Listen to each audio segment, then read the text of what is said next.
ഹരേ കൃഷ്ണ. സർവം ശ്രീ രാധാകൃഷ്ണ അർപ്പണമസ്തു. അധ്യായം 18 സന്യാസത്തിൻ്റെ പരിപൂർണത. ശ്ലോകം 19.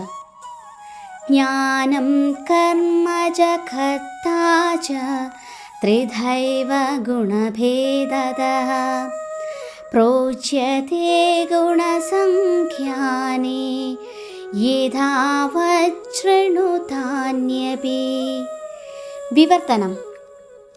ഭൗതിക പ്രകൃതിയുടെ 3 വ്യത്യസ്ത ഗുണങ്ങളനുസരിച്ച് 3 വിധത്തിലുള്ള ജ്ഞാനം, കർമ്മം, കർത്താവ് എന്നിവയുണ്ട്.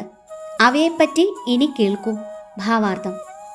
ഭൗതിക പ്രകൃതിയിലെ ഗുണങ്ങളുടെ 3 വിഭാഗങ്ങളെപ്പറ്റി 14-ാം അധ്യായത്തിൽ സവിസ്തരം പറഞ്ഞിട്ടുണ്ട്.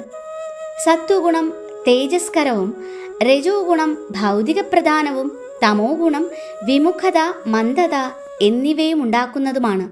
പ്രകൃതിജങ്ങളായ ഈ 3 ഗുണങ്ങളും ബന്ധനമുണ്ടാക്കുന്നവയാണ്, മുക്തിദായകങ്ങളല്ല. സത്വഗുണത്തിലും ബന്ധനമുണ്ട്. വ്യത്യസ്ത ഗുണപ്രധാനികളായാൽ വിഭിന്ന സ്വഭാവികളായ മനുഷ്യർ ആചരിച്ചു പോരുന്ന ഉപാസനാഭേദങ്ങളെ 17-ാം അധ്യായത്തിൽ വിവരിച്ചിരിക്കുന്നു. ത്രിഗുണങ്ങൾക്ക് അനുസരിച്ച് ജ്ഞാനം, കർമ്മം, കർത്താവ് എന്നിവയ്ക്ക് വരുന്ന വ്യത്യാസത്തെക്കുറിച്ചാണ് ഇനി ഭഗവാൻ പറയാൻ തുടങ്ങുന്നത്. ശ്ലോകം 20. സർവഭൂതേഷു യേനൈകം ഭാവമവ്യയമീക്ഷതേ അവിഭക്തം വിഭക്തേഷു തജ്ഞാനം വിദ്ധി സാത്വികം. വിവർത്തനം. അസംഖ്യം രൂപങ്ങളിൽ ഭിന്നമായി കാണപ്പെടുന്നു എങ്കിലും എല്ലാ ജീവജാലങ്ങളിലും അവിഭക്തമായ ഒരേ ആധ്യാത്മിക പ്രകൃതിയെ കാണാൻ കഴിയുന്ന ജ്ഞാനം ഏതോ അതാണ് സാത്വികമായതെന്ന് നീ മനസ്സിലാക്കണം. ഭാവാർത്ഥം.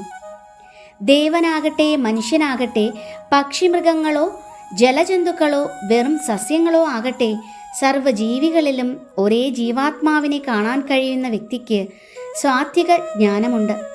എല്ലാ ജീവസത്തകളിലും ഒരേ ആത്മചൈതന്യം നിലകൊള്ളുന്നു. പൂർവകർമ്മങ്ങളനുസരിച്ച് അവ വിവിധ ശരീരങ്ങൾ എടുക്കുന്നുവെന്നേയുള്ളൂ. 7-ാം അധ്യായത്തിൽ പറഞ്ഞതുപോലെ ഏതു ശരീരത്തിലുള്ളതായാലും ജീവചൈതന്യത്തിൻ്റെ പ്രത്യക്ഷീഭാവം ഭഗവാന്റെ പരാപ്രകൃതിയാണ്. ആ പരമതത്വത്തെ, ആ ജീവചൈതന്യത്തെ ഏതൊരു ശരീരത്തിലും കാണുന്നത് സാത്വിക വീക്ഷണമാണ്. ആ ജീവചൈതന്യം അനശ്വരമാണ്. ശരീരമാകട്ടെ നശ്വരവും. വ്യത്യാസങ്ങൾ കാണപ്പെടുന്നത് ശാരീരികമായിട്ടാണ്. ബദ്ധമായ ഭൗതിക ജീവിതത്തിന് അസംഖ്യം രൂപഭേദങ്ങളുള്ളതുകൊണ്ട് ജീവചൈതന്യം വിഭജിക്കപ്പെട്ടിരിക്കുന്നതായി കാണുന്നു. ഇത്തരത്തിലുള്ള അവ്യക്തഗത ജ്ഞാനം ആത്മസാക്ഷാത്കാരത്തിൻ്റെ ഒരു ഭാവമത്രേ. ശ്ലോകം 21. പൃഥക്ത്വേന തു യജ്ഞാനം നാനാഭാവാൻ പൃഥക്വിതാൻ വേത്തി സർവേഷു ഭൂതേഷു തജ്ഞാനം വിദ്ധി രാജസം. വിവർത്തനം. ഓരോ ശരീരത്തിലും വെവ്വേറെ തരത്തിലുള്ള ഓരോ ജീവാത്മാവ് കുടികൊള്ളുന്നു എന്ന് തോന്നിക്കുന്ന ജ്ഞാനം രാജസമാണ് എന്ന് നീ മനസ്സിലാക്കണം. ഭാവാർത്ഥം. ഭൗതിക ശരീരമാണ് ജീവാത്മാവെന്നും ദേഹനാശത്തോടെ അവയുടെ ബോധം നഷ്ടമാകുന്നുവെന്നുമുള്ള അറിവ് രജോ ഗുണത്തിലുള്ളതാണ്. ഈ ജ്ഞാനത്തിൻ്റെ വെളിച്ചത്തിൽ അവബോധ വികാസത്തിൻ്റെ വൈവിധ്യമനുസരിച്ചാണ് ശരീരങ്ങൾക്ക് വ്യത്യാസമുണ്ടാകുന്നത്. അല്ലെങ്കിൽ അവബോധത്തെ ആവിഷ്കരിക്കുന്ന ഒരാത്മാവില്ലതാനും. അതനുസരിച്ച് ശരീരത്തിനപ്പുറം ആത്മാവെന്നൊന്നില്ല. ശരീരം തന്നെ ആത്മാവ്.